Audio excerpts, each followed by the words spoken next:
সামনে আছেন যে 84 দিন যে মানুষটা বাঁচার কথা ছিল আজকে আমাদের সামনে 7 বছর আছেন। তো ওনার মুখ থেকে শুনবো যে কি অবস্থা ছিল এবং ওখান থেকে কেমন করে কামব্যাক করেছেন। ওকে, থ্যাংক ইউ স্যার।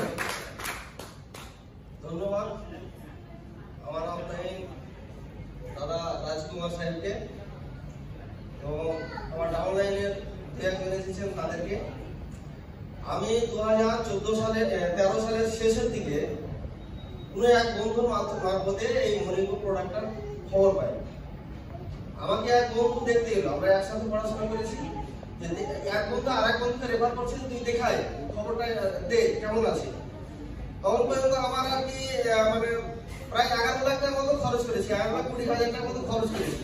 আমাকে ডাক্তার মশাইরা এলোপ্যাথিক মতে আর কি আর কিছু কিছু আয়ুর্বেদিকও খেয়েছিলাম। তো ডাক্তার মশাইরা আমাকে উপহার দিয়েছিলেন যে পৃথিবীতে তোমার যোগ্যতা আছে মাত্র 84 দিন। জাস্ট তখন পর্যন্ত 62 দিন পর্যন্ত আমার আর সময় আছে বাঁচা। সেই মুহূর্তে আমার এই প্রোডাক্টটার খবর আসে। যাই হোক, আমি প্রোডাক্টটা ডাক্তার হক সাহেবের ওখান থেকে আমি সংগ্রহ করি। ওরা সেদিন আমাদের জঙ্গিপুরে প্রোগ্রাম ছিল, সেই প্রোগ্রাম থেকে আমি আমার কাছে পয়সা নেই, তবুও আর কি যাই হোক কিছু কম দিয়ে নিই, কিন্তু আমাকে কোনো মতে কম দেয়নি।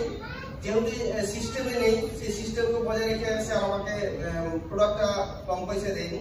যাই হোক, আমি এই প্রোডাক্টটা খেয়ে এখন পর্যন্ত ভালো আছি। আমার অনেক অনেক অনেক সমস্যা ছিল, যা বলে শেষ করতে পারবো না। যেমন হঠাৎ এই মাথার চুল উঠে গেল, চোখে দেখতে পাচ্ছি না, সাইন করতে পারছি না। তারপরে ক্যান্সার, পাইলস থেকে আর কি ক্যান্সার, ব্লাড ক্যান্সার ছড়িয়ে গিয়ে গোটা শরীরে ছড়িয়ে গেছিল।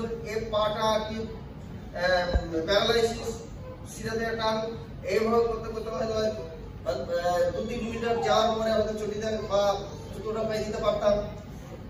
যেই জল পড়তো শরীরে, প্রত্যেকটা লোমকূপে সরষার মতো আর কি উঁচু হয়ে যেত। দারুণ চুলকানি আর অসহ্য জ্বলন, যা বলে প্রকাশ করা যায় না। হয়তো 3-4 কিলোমিটার হাঁটতাম, তখন আমাকে লাঞ্চে আর কি ব্যথা হতো। ইত্যাদি ইত্যাদি এই ধরনের সমস্যা থেকে আমি মুক্তি পেয়েছি, এখন পর্যন্ত বেঁচে আছি। তাই আমি এই মরিঙ্গাকে হার্ট থেকে ভালোবাসি।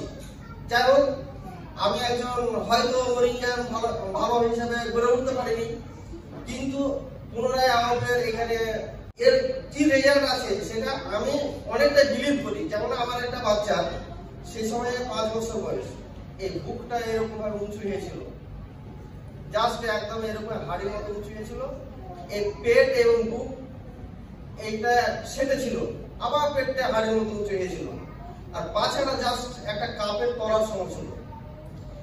আমি ডাক্তার হকের কথা অনুযায়ী আমাকে বললেন যে দেখেন আপনার তো কি করবো, এই বাচ্চাটার ট্রিটমেন্টটা কি করবো, যে দেখেন আপনার হোমিওপ্যাথি সম্পর্কে একটু আইডিয়া আছে, ডোজ সম্পর্কে আইডিয়া আছে, একটু কড়া ডোজে ওনাকে খাওয়ান, ঠিক সেরে যাবে, আশা করছি সেরে যাবে। যাই হোক, আমি একে খাওয়ার পরে 1-2 করে 8 মাস নাগাদ ওভারডোজ খাইয়ে একেবারে হঠাৎ একদিন রাত্রে জ্বর হলো। জ্বর হওয়ার পরে দেখা যায় সকালবেলা উঠলো না, 11টা 11:30 সময় উঠলো। বাচ্চা ছিল জাস্ট এতটুকু, একই রাত্রে এত বড় হয়ে গেছে। অসাধারণ রেজাল্ট। আমি এর রেজাল্টের গুণাগুণ করে শেষ করতে পারবো না। এর জন্য অশেষ অশেষ ডক্টর করণ বিহারীকে ধন্যবাদ জানিয়ে আমার বক্তব্য এখানে শেষ করছি। ওকে, থ্যাংক ইউ।